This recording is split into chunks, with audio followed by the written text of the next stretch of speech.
पहा सन मराठीवरील सावली होईन सुखाची मालिकेतील गौरी म्हणजेच अभिनेत्री सीमा कुलकर्णीची खरी कहाणी।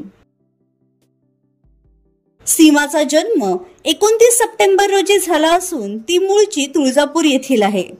तिने आपले पदवीचे शिक्षण आरपी कॉलेज मधून पूर्ण केलंय। सीमाला लहानपणापासूनच अभिनयाची आवड होती। तिने आजवर आणीबाणी, 8275, शाहिद भाई कोतवाल, धाप अशा अनेक चित्रपटांमध्ये काम केलंय। तसेच मी पुन्हा येईन, हिडन अशा वेब सिरीज मध्ये देखील सीमा झळकली आहे। याचबरोबर काही व्हिडिओ अल्बम सॉन्ग मध्येही तिने काम केलंय। खऱ्या आयुष्यात सीमा अविवाहित आहे।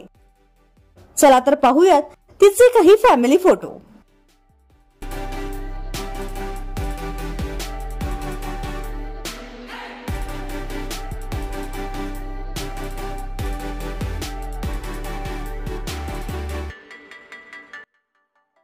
तर तुम्हाला अभिनेत्री सीमा कुलकर्णीचा अभिनय आवडतो का हे आम्हाला कमेंट बॉक्स मध्ये नक्की सांगा।